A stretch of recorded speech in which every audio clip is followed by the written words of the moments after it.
So we'll get started. My name is LaShonda Williamson Jennings, and I'm the co-director of the South Southwest Prevention Technology Center. The South Southwest is located in Norman, Oklahoma, in the University of Oklahoma.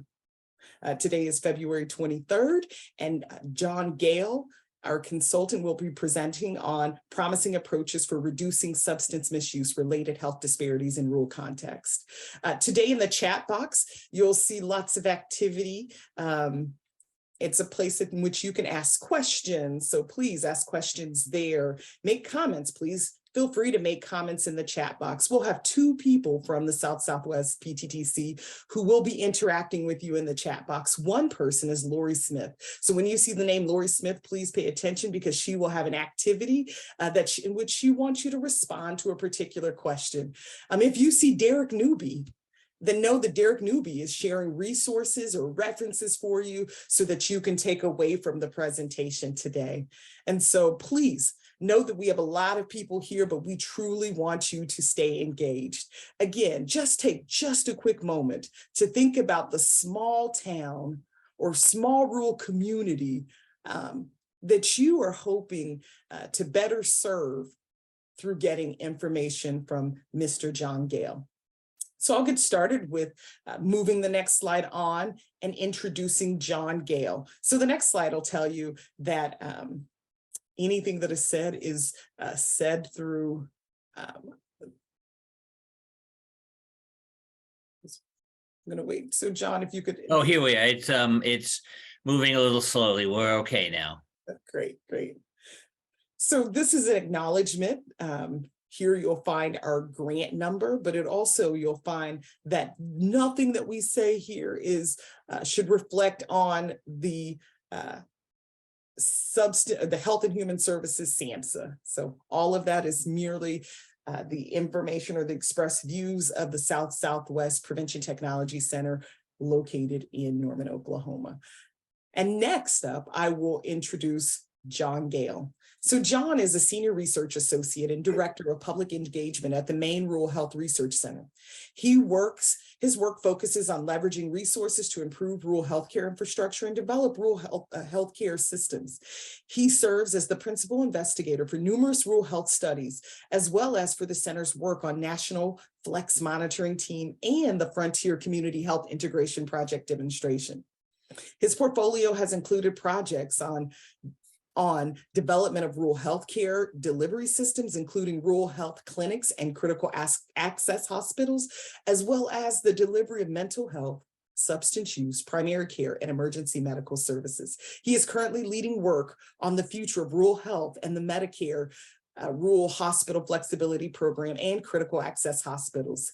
He presents widely at state and national rural health meetings and has authored and co-authored numerous publications, which includes serving as the lead consultant for the development of a toolkit for rural substance use treatment, prevention, and recovery for the United Nations Office on Drugs and Crime.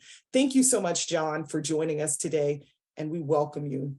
Thank you, LaShonda. I appreciate it, and it's a treat to be able to spend a little time with you. Before we go very far, I just want to tell you that I also grew up in a small farming community in rural Maine, Lebanon, Maine. My grandparents farmed there from the early 1920s. So rural health and building rural systems of care and improving the lives of rural people is really a passion of mine, and I've been privileged, and I mean that sincerely, to work across the country with a variety of rural communities and stakeholders. So thank you for this opportunity. So as we go forward, I'd like for you to take a moment. We won't spend much time, but use the chat box to begin to post words and phrases that sort of describe, in your opinion, what's best about living and working in a rural community. Some of them may sound a bit like stereotypes. Others may be real. And just think about whether or not this is what non-rural people think about us. And that's a challenge, because in many ways, there are stereotypes out there, and it makes it difficult for people from bigger areas and bigger healthcare systems and bigger agencies to understand what we're all about. So today we're going to really talk about the importance of addressing health disparities in rural communities. There are a number of them. We'll talk about some of the risk factors, and we'll talk about some strategies that are unique to developing prevention in rural communities. So as a general framework, we're going to rely on the strategic prevention framework to identify some of the strategies. And just briefly to review them, the steps are assessment, capacity, planning, implementation, and evaluation. There are two cross-cutting themes on that framework, and that's sustainability and cultural competence. But I will tell you, I've always been a little bit uncomfortable with the concept of cultural competence, because it suggests that any one person can be that competent in all the different folks that are coming through and they engage with. I much prefer the concept of cultural humility, where we understand what we don't know and how then to engage different people in a way that lets them tell their story and lets them share the issues that impact them. So, John, so I'd in like you response to your question, your chat box questions, those responses are coming in. Words like connection, tradition, deep caring, tight-knit community, disconnected, friendly, limited access. Limited access is in a couple places. Suspicious of outsiders, isolation, community connected, limitations, transportation issues, strength. A very close community caring, family atmosphere, connected community. So those are the words. Stigma, criminalization, lack of understanding of substance use disorder as a disease process, history known to communities. So lots of things are coming in response to your question. Thank you, LaShonda. And I think that's important to understand. And also, you know, I grew up in rural Maine. I have done most farming jobs you will possibly find. And yet my experience of rural is different than, say, people in the Mississippi Delta, or perhaps some of the mining communities of the Midwest, or the ranching areas of the West. So it's important to also to know we're connected, but there's a difference between our versions of rurality. So we're going to define a little bit about rurality, and this is going to I want to make one point. I'll briefly review, and you'll have resources on these, that there are different ways of classifying rurality, some of which are useful for applying for grants or applying for federal and state programs, but I'm not always sure that they're helpful in understanding rural. And here's the thing. Rurality is different where you go, and the perception of the barriers of rurality can be a challenge. So I grew up in rural Maine. I drove 20 miles to high school every day.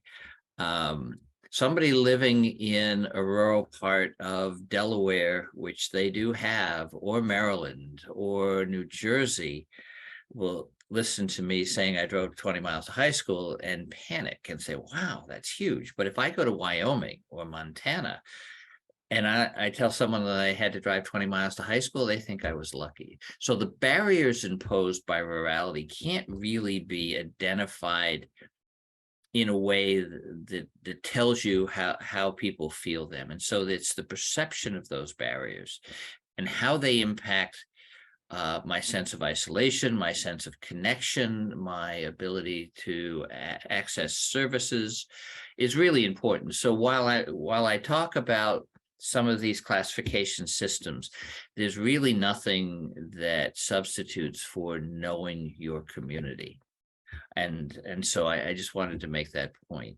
So as we look at rurality, there are a number of things, there are a number of classifications, most of them developed for different purposes. So basically you have two options. They're identified at a sub-county level, and that's typically either through census tracts or through zip code approximations, and that's the rural urban commuting area codes.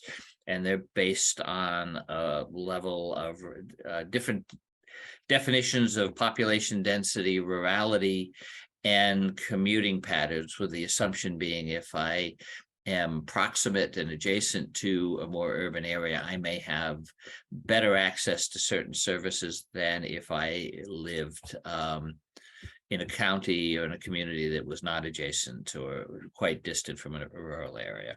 There are indices of relative rurality that compares across urban and rural areas. We have the county level rural urban commuting codes or urban influence codes, which have different purposes depending on what you're trying to look at. The VA has a 3-tiered system.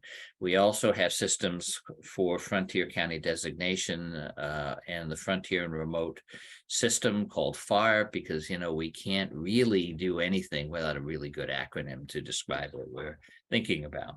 So all of these are useful if you're trying to look at broader patterns either across your states or across the country, or to apply for certain grants. But as I say, they're not always useful for understanding the perceived barriers and to do prevention well, as I'm sure you all know. It's really necessary to get engaged and understand the community level.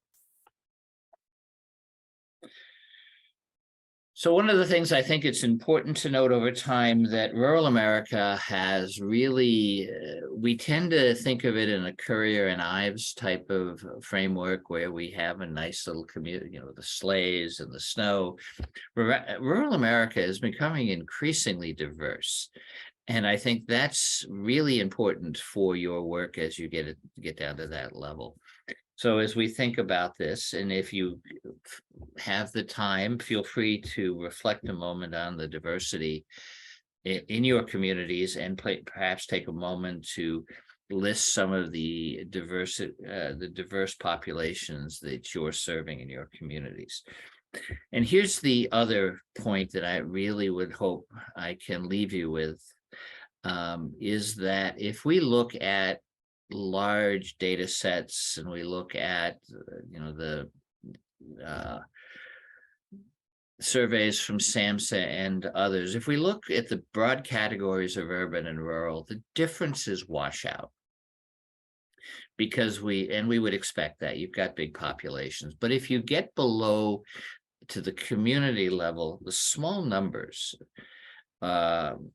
really, the national trends mask what's going on at the local level. So again, it's always important to understand that different communities can look very different and have different constellation of problems. And so again, that community focus is critical. So let's think about some of the diversity. Rural counties in the South and the West are certainly much more racially and ethnically diverse than you would find in, say, New England or perhaps Oregon or Washington. But that, again, I think that's important. It doesn't mean that diversity is there at the community level. You may see an influx of populations for different industries that bring a sense of diversity that may not have existed. So for example, in Maine, we have we've had a significant Somali population, and they come into the state through Portland, which is our biggest city. But because these are folks that grew up with an agricultural and farming background, they begin to migrate to rural communities where the land can be had, where housing is cheaper. And so suddenly we have some communities in the central and western part of Maine that are much more diverse than they had ever been. So I think that's, and we see that across the country. We see Hispanic populations moving to different communities for industrial jobs, processing jobs. We have the Hmong population in Michigan. So I think really taking a look at some of these numbers, but and how it's happening at the community level. We know that there are rural child populations becoming more diverse, and the sort of tendency to think of us of rural as white older voters, I think really masks the vibrancy and the diversity of rural communities. So again, I think it's really important to go back to that community level and begin to think about that.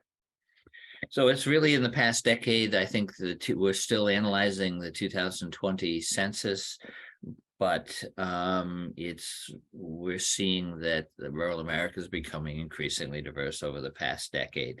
And that distribution is very complex and regionalized. So it's again important to understand that you will have Black Americans, Latino Americans, Native American populations, and that distribution is going to change a little bit based on economies and family patterns and different employment opportunities.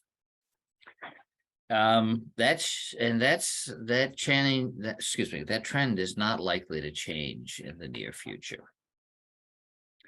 So if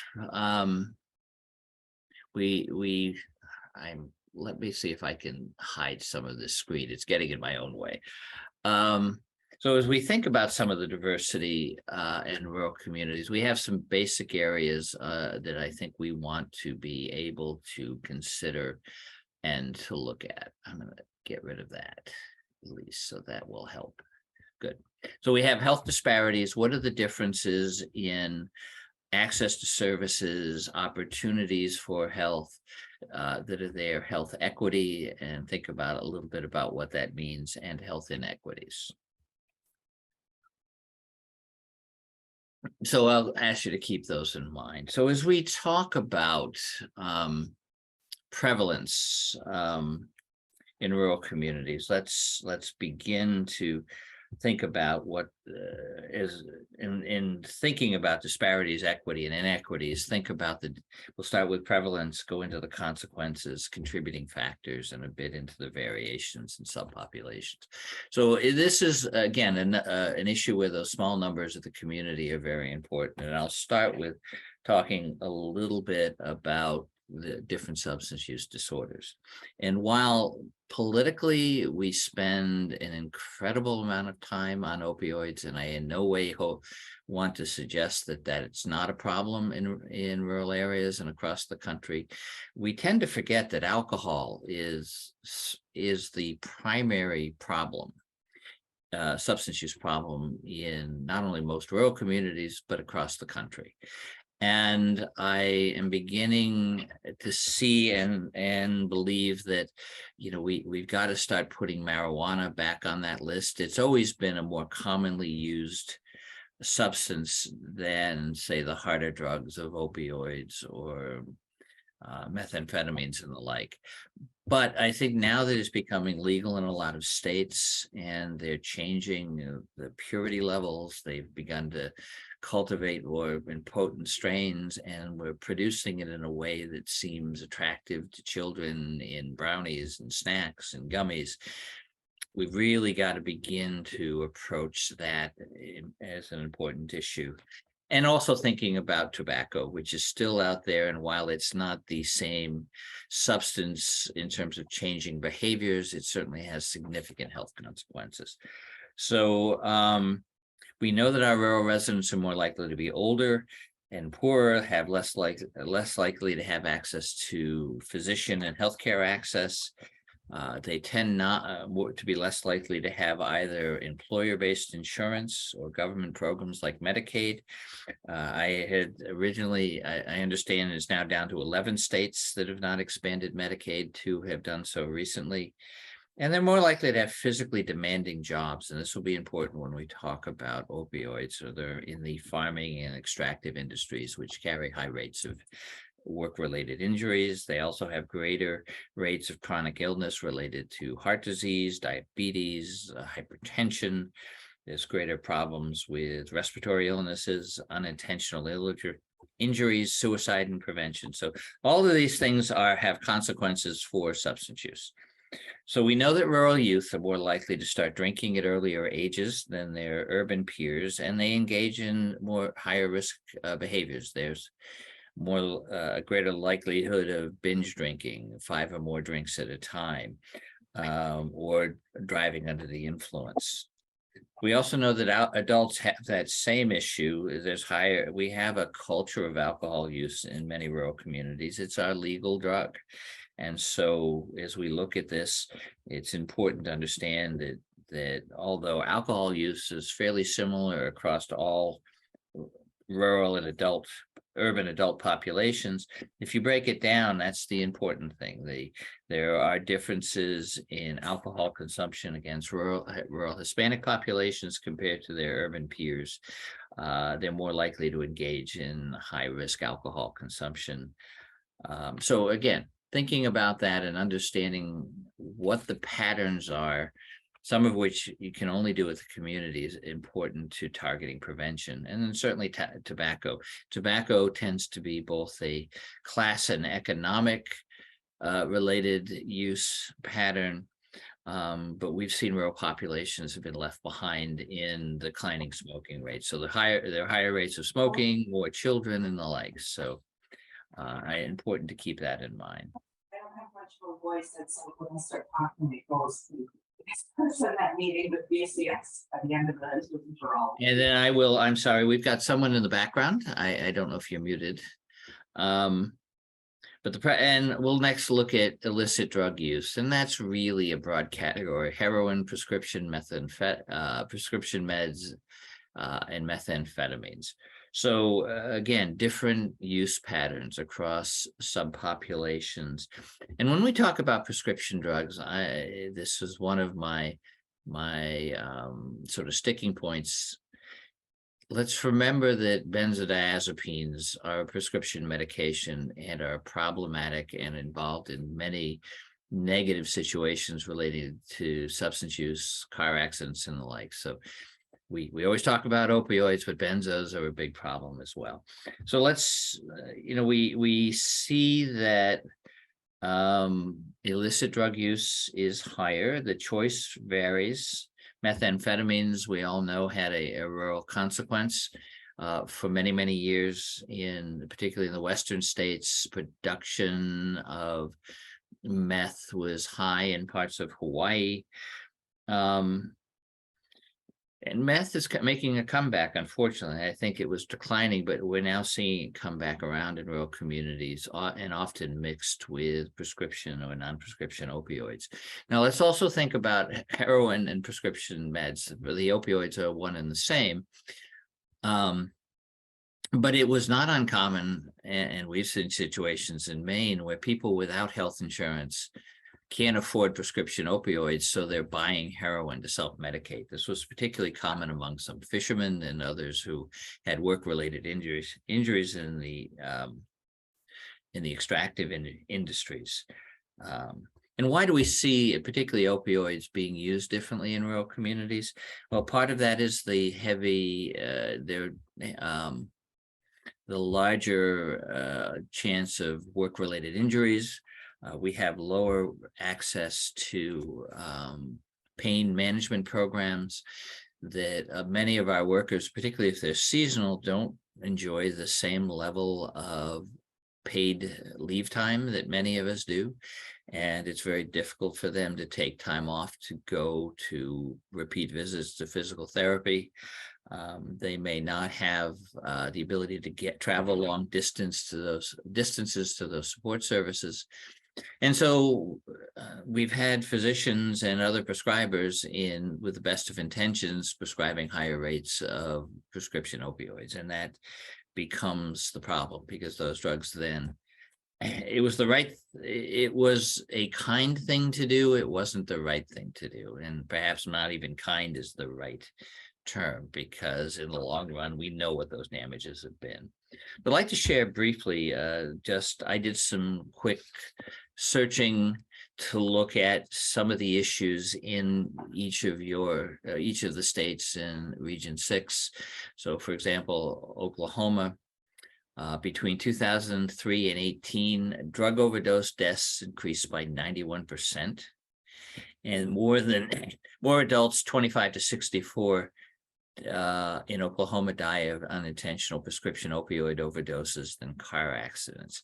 And while there have been tighter opioid laws passed, I understand somewhere around 2017-18, and the number of deaths are decreasing. Over 300,000 people still struggle with these issues, and only 1 in 3 get care. Methamphetamine deaths have also gone up by over 70% between 2014 and 17. In Texas, meth is the top drug reported by the 3 DEA Texas field divisions. Combinations of meth, cocaine, and opioids continue to increase. Fentanyl is a problem as it's getting mixed with other drugs, and the number of tramadol pills identified in toxicological laboratories continue to rise. So again, those prescription opioids. New Mexico, drugs and alcohol are at least partially to blame for 10 of the leading causes of death.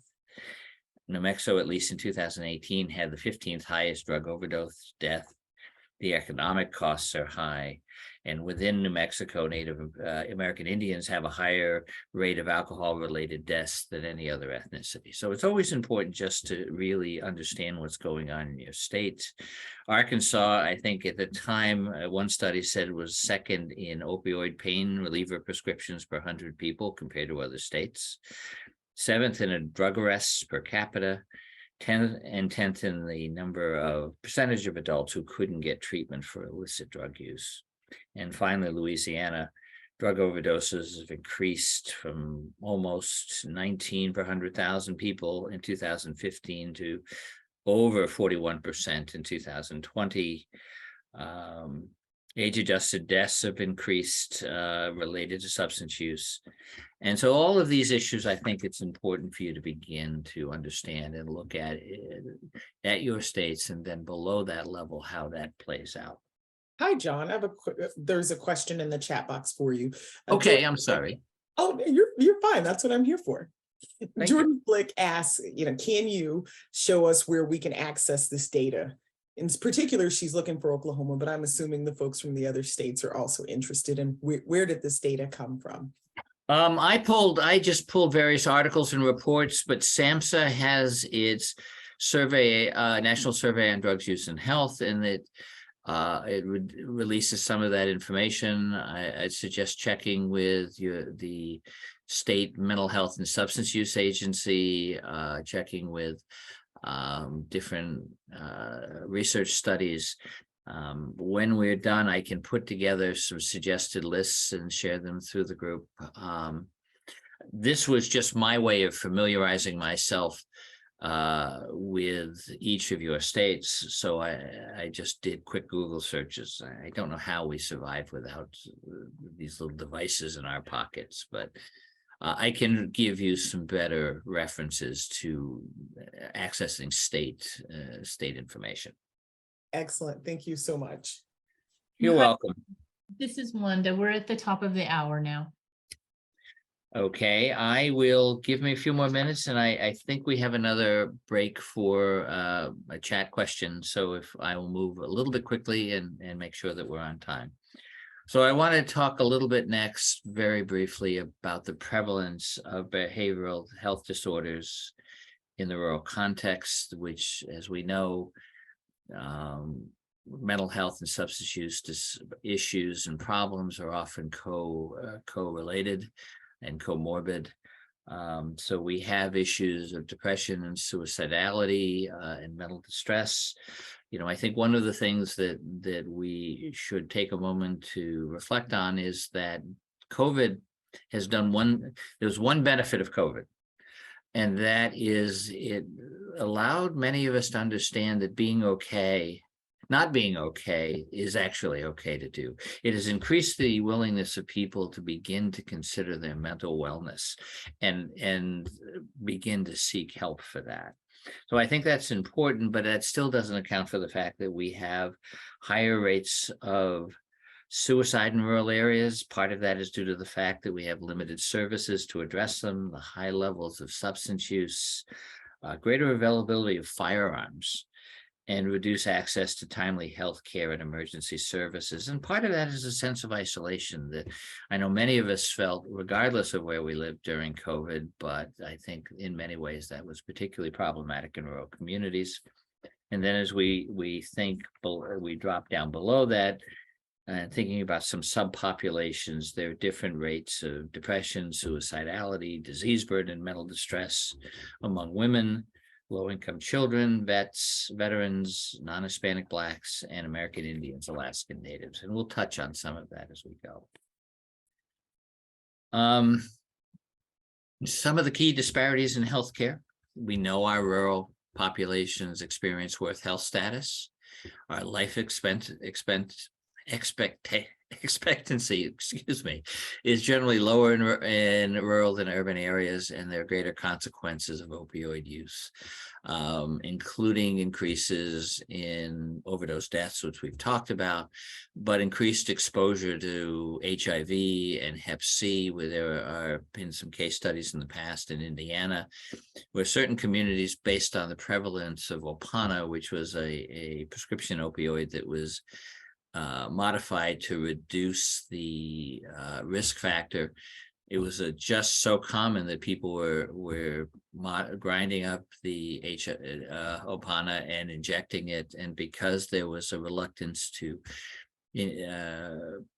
promote harm reduction activities in Indiana at the time, that there were small communities had one small community had well over 200 cases of HIV and Hep C, and certainly multiple cases among families. So we need to look at that and be clear that there are differences in populations, but we also need to make sure that we promote harm reduction, which can be a little bit antithetical to culture in rural communities, but important to try to make that point.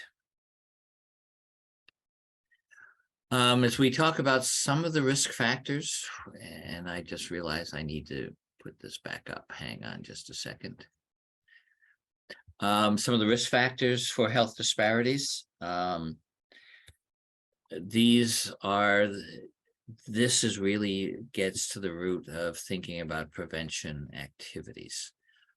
So we have issues related to access and accessibility, which are two different things, and availability, which is a different question, acceptability and culture. We have close-knit communities. I don't know about anybody else who grew up in a rural community, but I can tell you, if I was in my misspent youth, if I was out misbehaving in my small town in high school, my parents knew about it before I got home. So everyone knows each other's business, and that can be good or bad. It can provide both support but it can also create an emphasis on self-reliance that complicates privacy issues.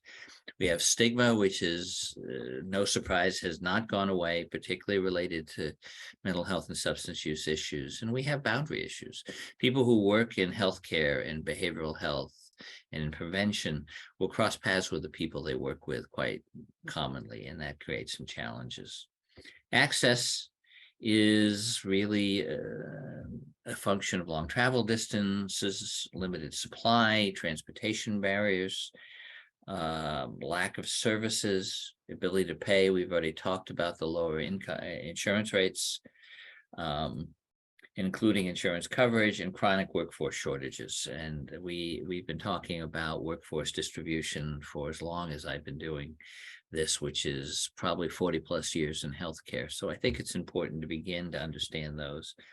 Then we have access. So that related to that is, can they get into a provider? Does their insurance coverage pay for it? Are they, what we know is that in rural communities, we have much higher rates of high out-of-pocket costs insurances. So it's not uncommon for rural families to have $10,000 plus, $12,000 in out-of-pocket costs before any of their benefits kick in, which means they're functionally uninsured till they hit those rates. And we're less likely to recognize and identify mental illness and understand care options. Availability, it's one thing to have a service available. Is it present in my community or my county? But if they don't take my insurance or they have long waiting lists, that's a challenge. And then acceptability. And this is where I think diversity is so important, and gets back to the issue of cultural humility. Our providers' understanding of the people that are coming through the door, and it's not just racial and ethnic issues. We should be aware that there are gender diversity issues that become a real problem. And are the providers, do people feel comfortable accessing the providers, and are they non-judgmental enough to make that a safe space for diverse populations? We've talked a little bit about the issues related to contributing factors. We have high rates of poverty and unemployment. We have norms that may or may not encourage or discourage substance use around alcohol. I can remember in high school getting stopped when I should not have had a couple of drinks, and have the police officer tell me at least he didn't smell marijuana in my car and I should go home and be careful. That still happens nowadays, and we've got to be really careful about that. And we have low academic achievement, low rates, lack of hope. If you think about the environment we're in, and that many of our young people don't see the same opportunity for the future that many of us may have, it creates some real challenges of despair. There's less neighborhood attachment and fewer opportunities for positive social involvement. And these are all factors that you can begin to address with prevention.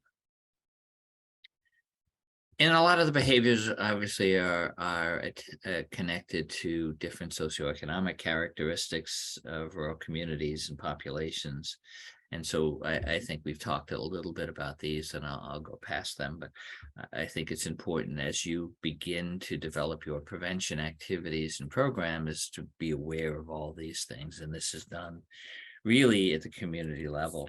And as we talk about these disparate populations, I want to suggest that perhaps this is, it's so hard for many of us to really understand other people's perspectives. And so as you're thinking about prevention, it becomes very important to engage with people from those different populations. Can you find the individual who can be the bridge, who can create a connection, who can help your prevention professionals begin to understand what the issues are? And that, I think, to me, is a critical element. So I'll look at a few of the rural statistics. Our adolescents are more likely to binge drink and drive under the influence. The rural youth 12 to 13 are more likely than urban youth to have used alcohol in the past year, even when the certain protective factors such as religious connection, family connection, schools, social interaction are present. Our rural youth drink more than urban youth. So now I'm going to move past this, and I think we're getting now to a chat question. So if you want to take a few moments to think about and enter into the chat box, what populations concern you most in your communities, and what are some of the context or conditions or circumstances that creates that greater risk for them? Thanks. I'll be watching the chat box for you, John. Thank you, LaShonda. So again, the question is, which populations are you most concerned about in your community? And I'm seeing folks say youth. We're seeing youth. We're American Indian, Alaska Native youth, generational trauma, poverty, the BIPOC and LGBTQ+, co-occurring folks who are living with co-occurring conditions, lots of youth, vets, people who use opioids. So I'm assuming when they say vets, veterans, again, more co-occurring, seniors. So I'm assuming that they're talking about elders. The other piece of the question is, what rural context or circumstance or condition creates greater risk for them? So for the folks that you talked about, the youth, Hispanic communities, LGBTQ+, what rural context or what circumstance or condition creates greater risk for the people that we're talking about today? I'm also seeing young adults, transitional youth, John. People are saying sort of the conditions or circumstances, lack of hope, lack of resources, racism, discrimination, chronic homelessness. Again, definitely the youth as a population of concern. Great, thank you, LaShonda. And we'll touch a little bit on many of those populations. But again, I think all of this argues really for the importance of the work that you're doing, and thinking about how to connect with them and begin to target within those populations some of the risk factors that are modifiable. So let's talk about rural women. I will do this fairly quickly, that rural women as a whole, and pregnant women in particular, are at greater risk for behavioral health issues than their urban peers. They have twice the rates of depressive symptoms and are more likely to experience a range of mental health conditions. We've done studies that show that rural women, that between rural women and urban women, pregnant women entering a detox program, their difference in substance use by geographic residence compared to urban women. Rural women are more likely to report injection drug use, 8 times more likely to report illicit opioid use, and 3 times more likely to report use of multiple illicit substances. Children and young adults, we've talked about their drinking issues, but they're also children 2 to 8 years old, so early grade school, early children and the beginning of grade school are starting to have higher rates of mental health, behavioral health, developmental disabilities than urban peers. They're more likely to have serious mental health issues, major depressive episodes, psychological distress, and suicide. Low-income children tend to have higher rates of alcohol and meth use than their urban peers. We've already talked about their drinking behavior. High school students living on farms, again, important to understand that there are those different populations. I had higher rates of alcohol, smokeless tobacco, inhalants, and other illicit drug use than those living in towns. One just sort of fascinating experience that I had years ago was working with some folks in Alaska and understanding, because they control their alcohol distribution very heavily, particularly among the Inuit populations. One of the big factors that substances that kids were doing was inhaling gasoline. So you never know what the issues are going to be.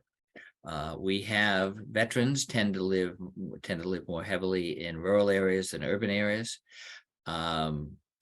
And they tend to take greater advantage of the VA system of healthcare, 58% in rural veterans compared to 37%. They also have some higher rates of mental health issues, including post-traumatic stress disorders, mental health conditions, substance use disorders.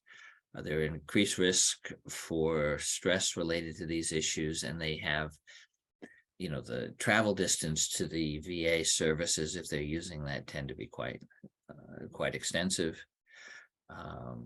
Rural, I think we've mentioned a little bit about minority and ethnic populations. Rural and ethnic minorities have greater health disparities, higher prevalence of reported fair or poor health.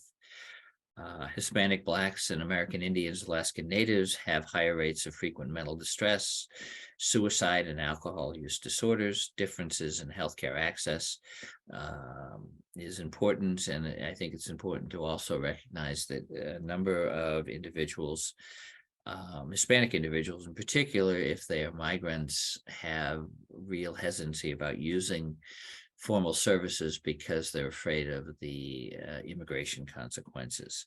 Co-occurring disorders are more common in rural areas, as you might expect, and we have less ability to care for those services. So I think it's safe to say, and I won't try to go through every statistic, but as you begin your prevention work and continue your prevention work, all of these individuals may have some different issues. And although we haven't talked about that, the LGBTQ plus population is one that I think gets particularly poorly underserved in some rural communities, because it's not that I don't think that rural people aren't accepting, but I don't think the providers are completely aware of how those gender issues and affect the way people interact with the system. So that's an important population. And I've got a little bit of a table, and they've provided me with this great slide, and I'm going to just put everything up because I just don't. I'm old school, so I like everything in one place. Here are some of the context. If you take a look at this graphic, it really gives you some of the things that you should be thinking about. Thinking about prevalence, and we've talked a lot about that so far in both mental health and substance use and the interaction between the two. Social factors that are important to be aware of, and this will vary from community to community, the geography, the culture, the percentage of high-risk populations, the economic environment. Not all rural areas are alike. You know, I sort of jokingly refer to it as rustic versus rural. We have a lovely community on the coast of Maine, right on the water, high level of affluence. That's a very different set of social factors than Greenville, Maine, on the western part of the state that's in a frontier county and has very little, high level of economic problems and very little employment. And then also, again, looking at the access issues that we talk about it. And beginning to address them at different levels, because they're not all the same thing, and how people can get to the service they need will vary across by these different characteristics. So let's talk a little bit about how rural communities can combat substance misuse. And let me go to the right place. I'm sorry. So we really need to have some important steps in thinking about the process. Programs really have to be comprehensive and address multiple components. There's going to be a need to be a bit more of a generalist sometimes than not, but the programs should address, take place in multiple settings, address multiple components, and address a wide range of risk and protective factors across change levels. We need varied teaching methods. Can programs, diverse teaching methods, I'm having a hard time today, to address multiple learning processes. How do groups learn? Do they need to be presented in different languages? Do the cultural references and examples need to be different? Is the dosage sufficient? A one-time program in the high school isn't going to be enough. Are the programs providing enough intervention to have the desired effects over time and follow up to maintain the effects of the positive effects of prevention? It's a question of saturation versus sprinkling. Are you really out there enough to be able to make a difference? Is it evidence-based and theory-driven? Does it provide exposure to adults in a way and peers that promote positive relationships? Is it timed enough to have an impact at different time, at the right stages of problem behavior? And is it done in a way that's not judgmental? And finally, is it socially culturally relevant? This is a huge issue. Again, I go back to this, and I know that I perceive differently in some rural communities. Based on my age, my gender, how I look. And so how do we become sensitive enough to that we can overcome some of those barriers? There should be outcomes, and most critically, well-trained staff.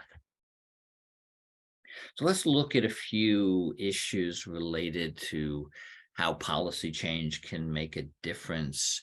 You know, policy is a tool for achieving health promotion and disease prevention.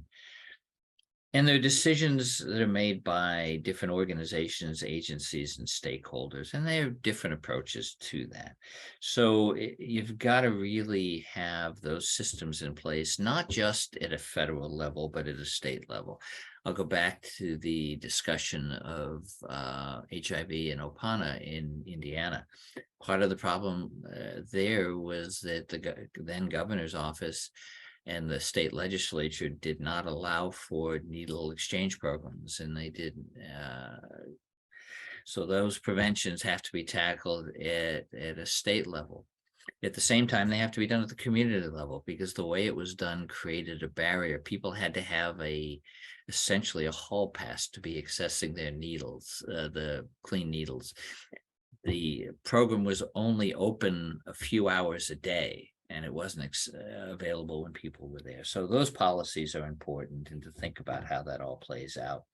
Also important in terms of access to substances. So, we've talked about alcohol, and do we have smoke-free zones? Do we have events that are less likely to involve alcohol and others? We now have, certainly we've had dram shop laws and other programs targeting access by adolescents to alcohol, and we need to really think strongly about doing that with marijuana.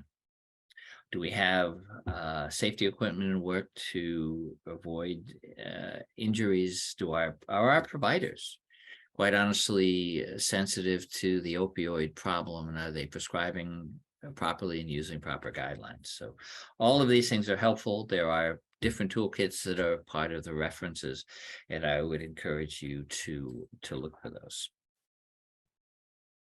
Oops. And so we've gone through some examples. Let's talk a little about system change. And this is really the piece where you can begin. How do you shift the way communities address and population address their problems? Do we understand the connections and how to encourage change?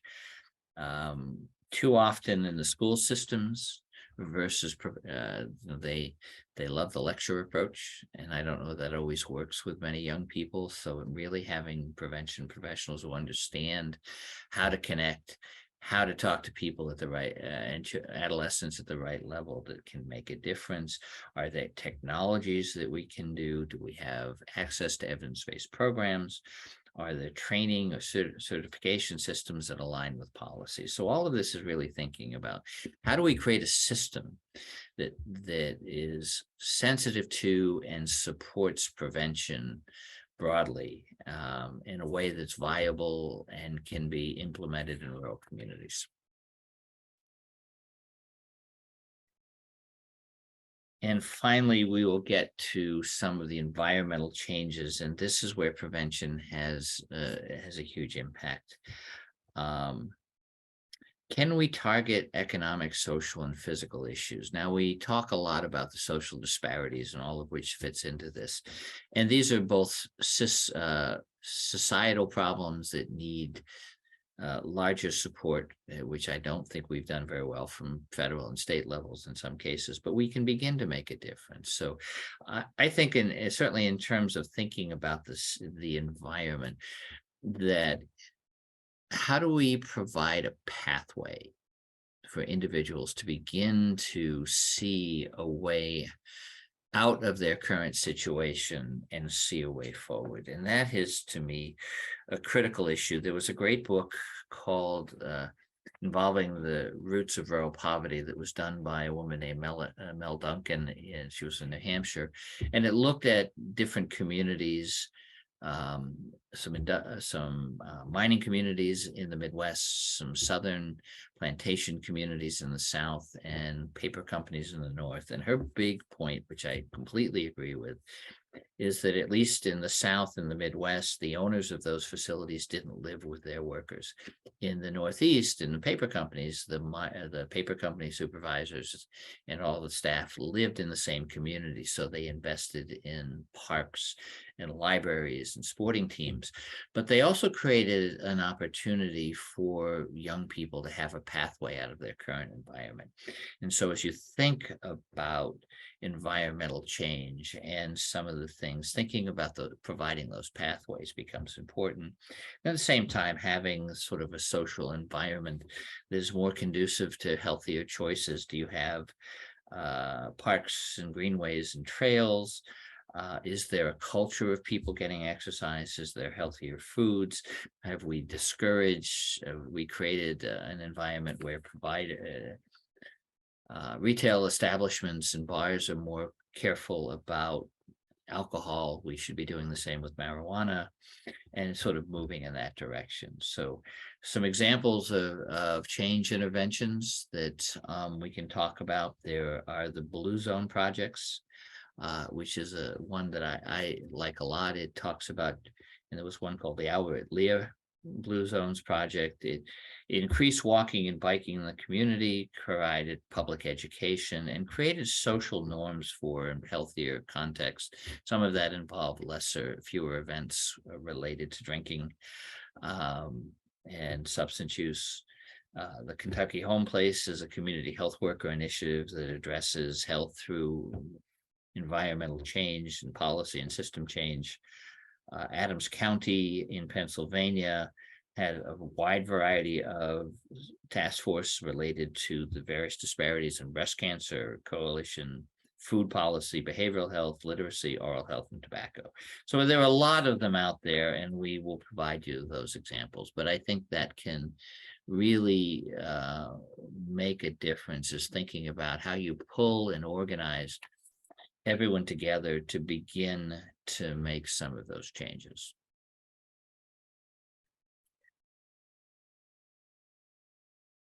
And I think we've done that. So let's talk a little bit about the considerations for implementation.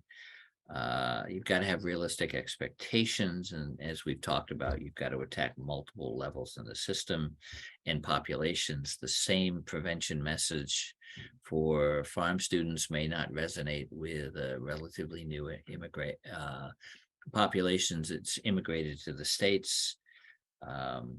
So how do we begin to create the policy and the system and the environmental change at the community level to do that?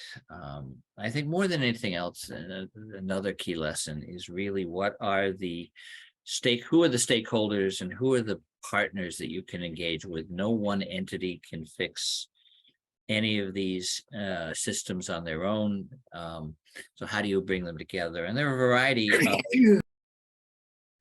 variety of tools that can be used, the stages of change to assess where your communities are. There's a community readiness model, and there are links to those within the references.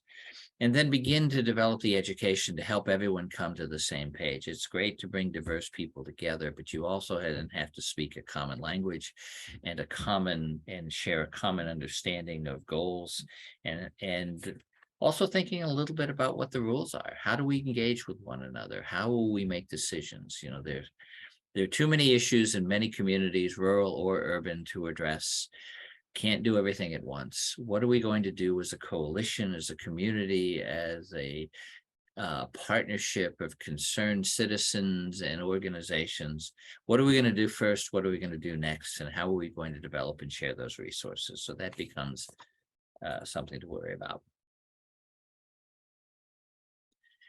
Community engagement, and this is absolutely my favorite topic area of this discussion, because if we don't engage our communities, we're not going to make a difference. And there is a lot more to this than I think most of us may understand. So here are the list of some of the providers that you should think about. This constellation and groups of people that were and organizations will vary from community to community. Look at healthcare. I'm going to talk about some specific issues: social services, law enforcement, schools, local and tribal governments, faith-based organizations, which are huge, businesses, consumers. So perhaps we can talk a little bit about a few of those.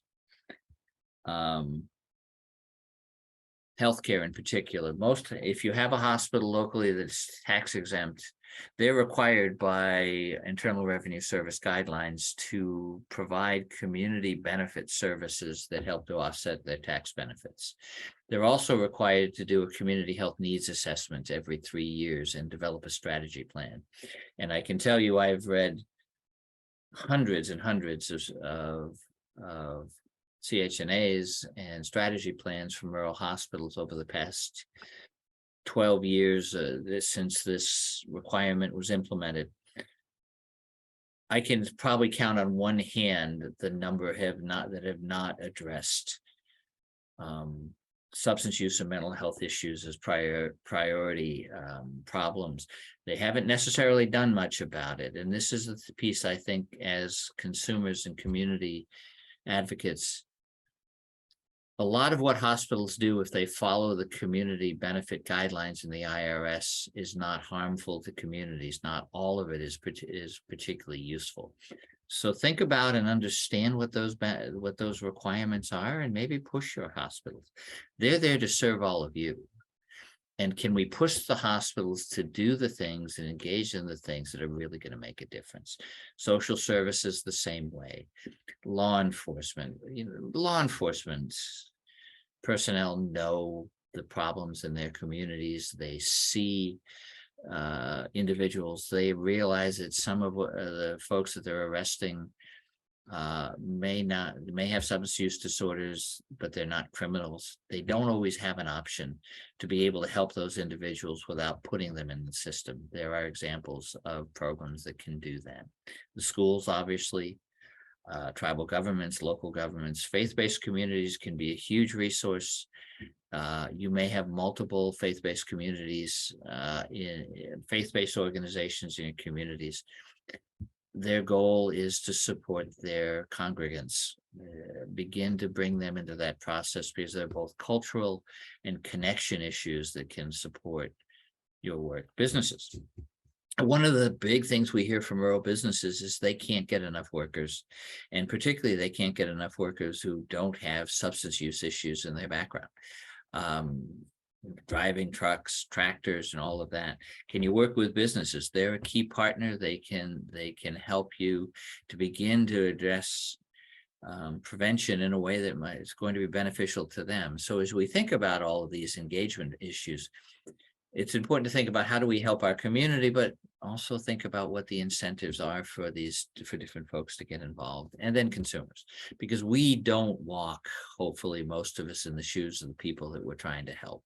So understanding their perspective, what's important to them, and how we can help is critical.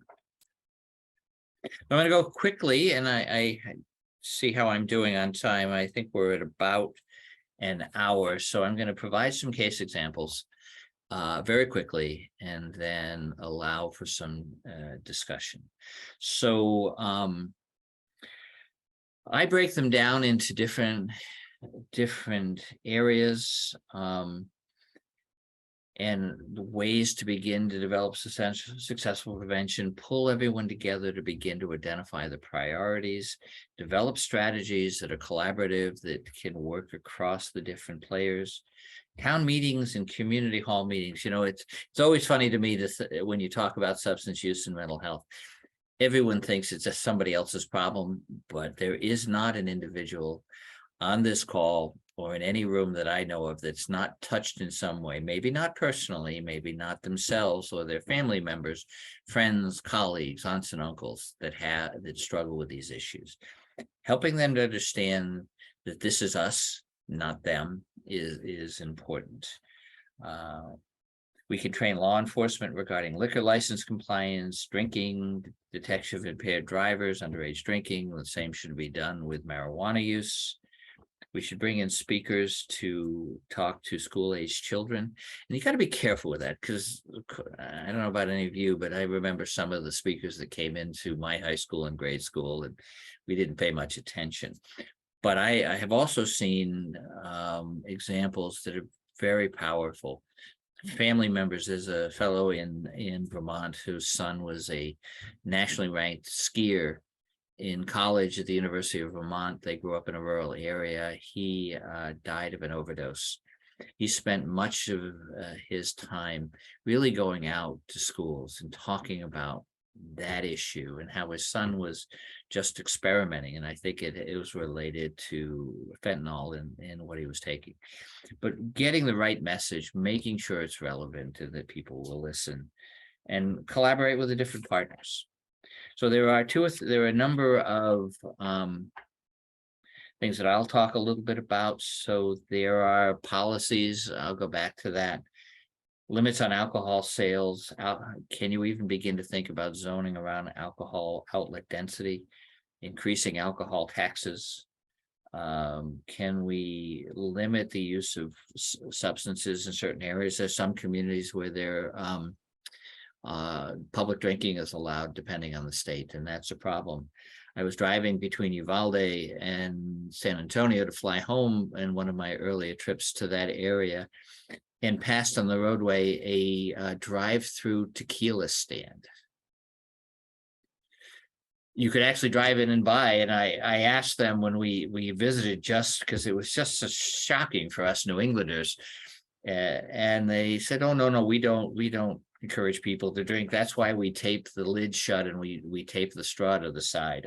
I didn't believe any of it, but all of those things: alcohol restrictions, limiting advertising to youth, mass media campaigns are important. Underage drinking and marijuana use are all important, and then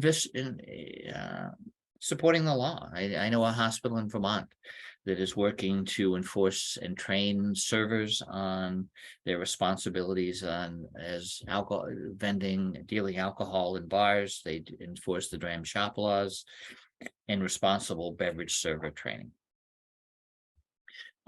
Community coalitions are important, and this is the area where I think is, to me, is the foundation of where many of your prevention efforts should start. And I'll suggest a few examples. We'll give you the citations. These come from RHI Hub, which is a resource we'll talk about at the end. It's helpful, but the Wabanaki Pathway to Hope and Healing Initiative, it's in Maine, so it's not in your area, but the Wabanaki is one of our indigenous populations. And it was a consortium of 5 tribal communities that really engaged to, they created a diversion alert. It was a program of secure database of drug arrest data, which they could then use to begin to work with the legal community to and they shared the data limitedly. It was very much for healthcare professionals, and so that they were aware of who they were working with and how could they respond to their needs. There's something called Prosper, which is promoting school community university partnerships to enhance resilience, and it focuses on what are those resilient skills that young people need to be able to navigate life. It involves the whole process of community assessments, monitoring implementation, and evaluating programs. Some of you may know the Communities That Care Plus program, which provides a variety of tools to do that. And there's Project Northland, which is a universal, it was a multi-level intervention to delay the onset of alcohol use among 6th graders through 8th. And alcohol, I never liked the language of a gateway drug, but it's a starting point for a lot of substance use problems for young people. And then finally, there are youth prevention programs. And again, for most communities, targeting the youth before they go down a pathway of greater substance use is critical. It's probably where the greatest cost benefit payoff exists. So there's fast track for children entering kindergarten through the 10th grade, and it's a sequential set of activities. There's life skill training programs, and there's All Stars, which deals with middle school students. Anything you can do to begin to intervene in those issues that cause problems, encourage use, and begin to help them develop a pathway forward. And finally, we'll talk a little bit about parent and family programs. They're strengthening families for programs. It's for parents and youths 10 to 14. It focuses on the family and involves 7 2-hour sessions and 4 booster sessions that bring kids and their parents, youth and their parents together, and then they separate them so they can focus on those issues. There's the Strong African Families program, which is a 7-week program targeting rural African families. And this is a rural specific program and evidence-based. And everything I've talked about is evidence-based, by the way, and recognized either by NIDA, SAMHSA, or the Surgeon General's office.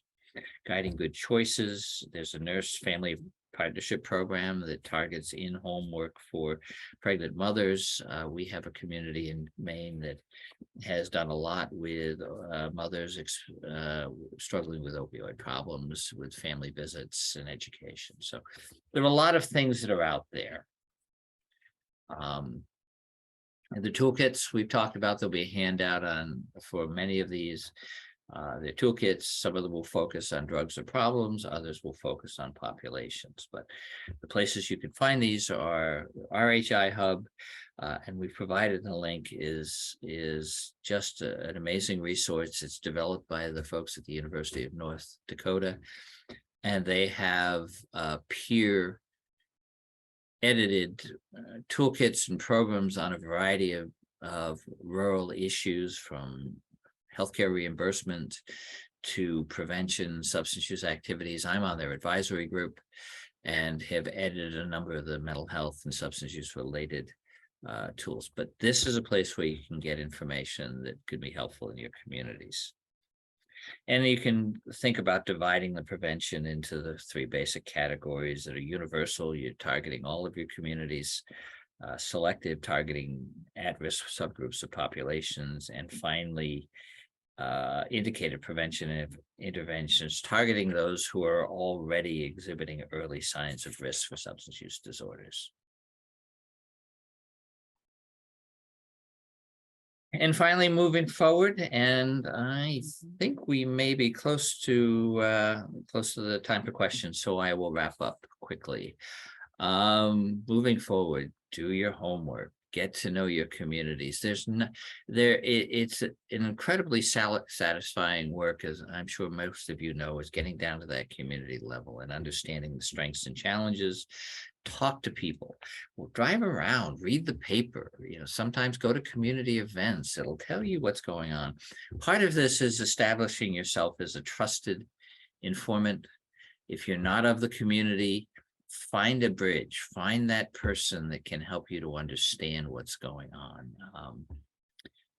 and make the connection. It's all about developing the trust and understanding the context to make a difference. Leveraging your healthcare partners. We've talked about the assessments and strategy plans. Is there a public health department that's also doing a strategy plan in your community? Work with them. Offer to partner with the hospital, serve on some of their public-facing hospital committees, collaborate on the community-wide CHNA, participate, provide input. And quite honestly, sometimes hospitals, they can be a little bit of a tricky partner because they're used to being a big fish in a small pond, and they're not always good about sharing power. They're conveners, but they're there to serve us. They're there to be community organizations, and I always encourage people to gently push them in the right direction. Faith-based organizations we've talked about. Many already work with those difficult populations. They know who their congregants are and are having problems. Providing them with some resources. I've often found working with faith-based community, it's a lot less for them about their particular vision of religion, but really about living that religion and helping the community. So they're strong partners. Schools, they're the primary resource for our adolescents. And then thinking about how we begin to spread this work around so that we engage the community members. Can we use social networks to demystify substance use? Can we convince people it's not just everybody else, those people who are a problem, but all of our family members, all of our social networks have been touched by this? Can we empower residents to act as first responders? Do people understand substance abuse enough that they can recognize an overdose and administer Narcan? There are things like mental health first aid and others that can be helpful. It's a balancing act between privacy versus helping the community, but can we educate people enough to know what the symptoms are and at least begin to gently help people move in the right direction? We can increase online treatment programs. More importantly, as we take a long view. These problems didn't evolve overnight. They won't go away quickly, but thinking about what are the immediate priorities, who are the populations, how do we get there, and how do we move forward and monitor our change? And finally, look at what the protective factors are. And maybe from a final comment, thinking about the future, we often think of substance abuse in rural communities. There are two sort of perspectives. One is it's a very idyllic place that we don't have the problems of urban. Others look at it as I think, what was the movie? It was out recently, Hillbilly Heroine. In rural communities, in many in literature and novels and movies, it's not a very inviting place. The truth is, it's somewhere in between. And can we, I grew up in a town of 1,500 people that had 5 Baptist churches, none of which got along all that well. They might disagree with one another, but if there was a crisis in the community, there was a family that lost a home, there was a death in the community, all of those differences were put aside for people to begin to help one another. And that spirit exists in every rural community I've been to. I look back at the idea of, let's not just look at the risk factors and the problems, but let's also look at the assets. And that thought of community asset building is critical. That being said, I think we're pretty close to the end, so I will open it for questions. John, as folks are thinking about questions that they want to ask you, please place those questions in the chat box. There was a question that was asked at slide 18, John. It was during the conversation around high risk. And the question is, can you talk about the risk in pregnant people? Is it a lack of access to prenatal care? There's absolutely a lack of access to prenatal care. And I suspect many of you have been hearing more and more about the obstetrical crisis in rural communities, and rural communities giving up their maternity and obstetrical units. That certainly is the case. But again, I think it's a combination of other factors. It may be young women who find themselves unexpectedly pregnant, unplanned. It could be social and economic factors. It's not a fait accompli in some ways, but there are historical precedents. We've seen families. I worked with a low-income pregnancy clinic that we developed through a primary care practice that I worked with. And it was not uncommon to see young women coming in at 16 whose mothers had come into our clinic previously. In one case, both mom and the daughter were at 15 were pregnant. So there are some sort of societal and family characteristics. I think also we need family practitioners and people who are providing prenatal care to really be asking about those questions. Oftentimes providers don't. They don't have an access to a resource. They don't know if they don't have a treatment facility, or they don't understand the conditions, they may not ask about it. And so I think all of that holds true. It's addressing some of the risk and protective factors, but also thinking about how do we engage the providers in doing a better job of screening patients. My belief is that every community, every provider, regardless of where they are, should be screening for mental health and substance use at every encounter. Excellent, thank you. So John, as you all, I'm not seeing new questions, but there was a conversation that was brewing around the LGBTQ plus community that I think is important to bring up. And so it was, I think you made a comment that the LGBTQ plus community, or some people call it the queer community, is pretty accepted in rural areas. And there were folks who were saying, like, we are not seeing that sort of welcome behavior that you spoke of, and one in which I can't say I completely disagree with the comment that was made, right? Like, I believe, as you said, that there are lots of nice people in rural communities, but nice does not always translate into good policies, good structures that actually support different populations of people. And when I say different, we're talking about the LGBTQ plus community, but we're also talking about, like, I think we could also bring up people of color as well. Well, and if I gave the impression that it is an easy space, I apologize. That was not my intent. I think my intent was to suggest that it is that many people are accepting, But rural people can be a little bit standoffish, and it depends on the community.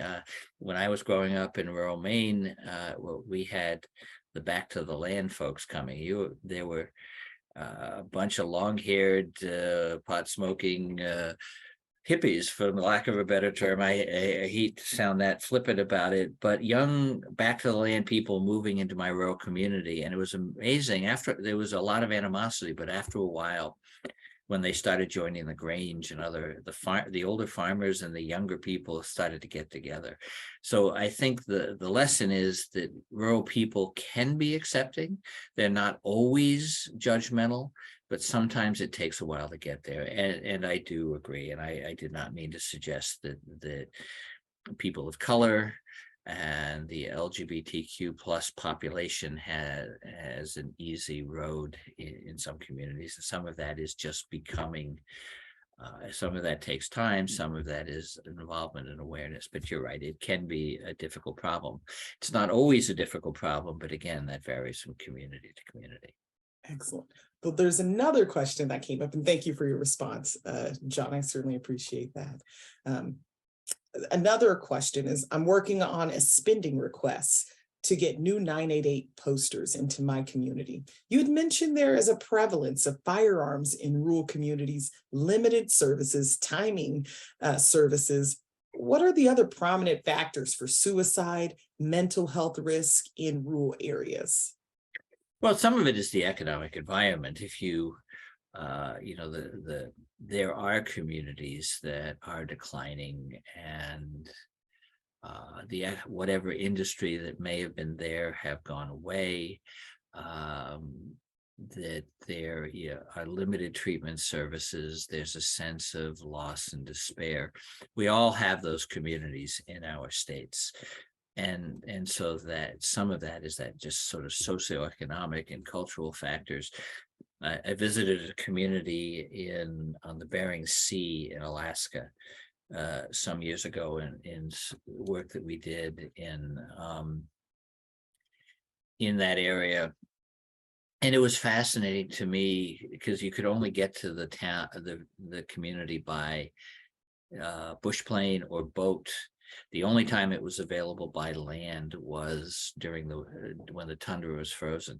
But it really struck me in listening to the young people that were there. They were exposed to the external world through television, through the internet, but they had really little opportunity to engage in that.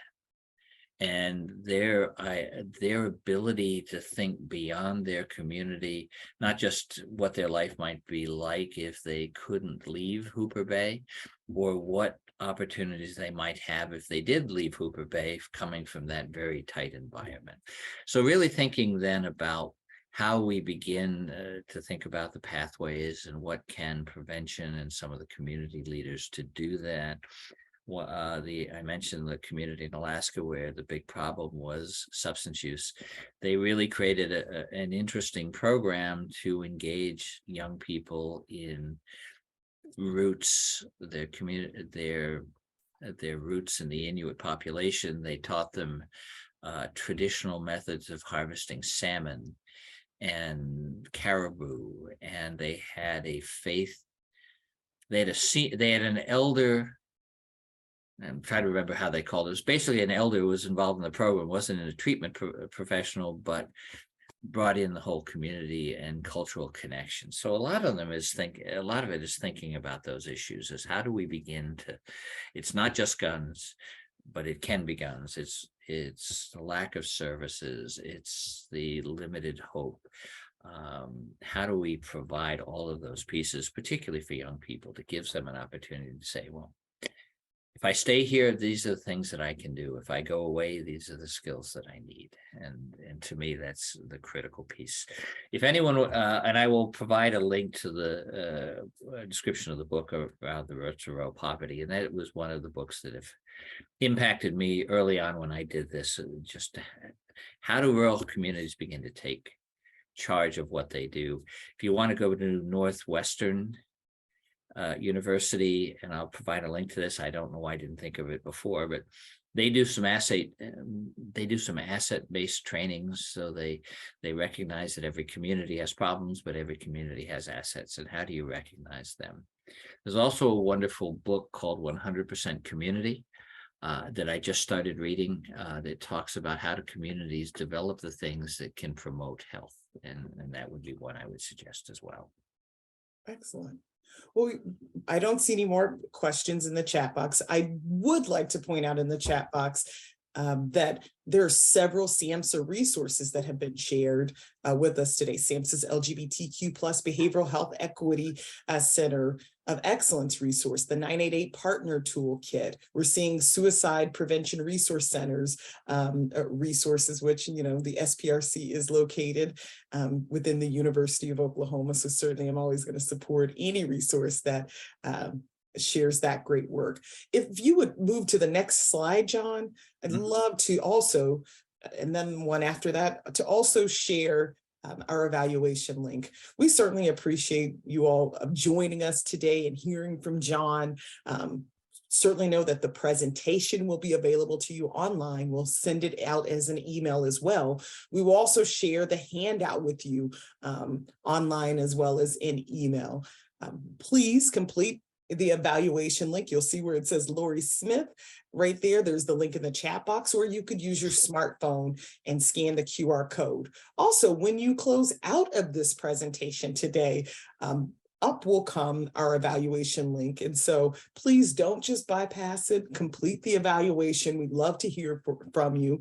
We certainly want to know, do you want more information about how to operate or address issues within rural context? And so I appreciate your time today.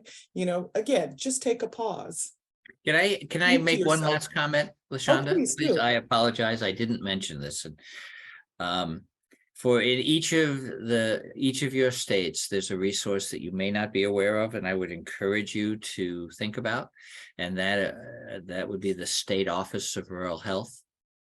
They are primarily located in state government.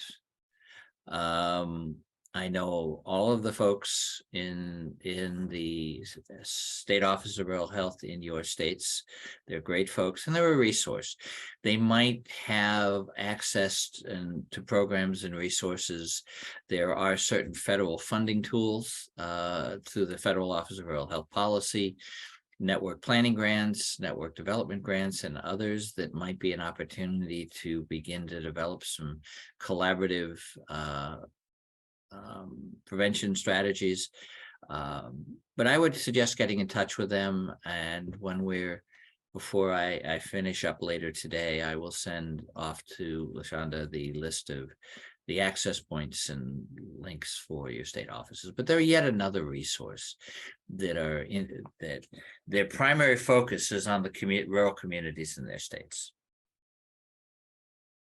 Thank you very much. So the state, say this again, the State Office of Rural Health. Rural Health. Thank you so much.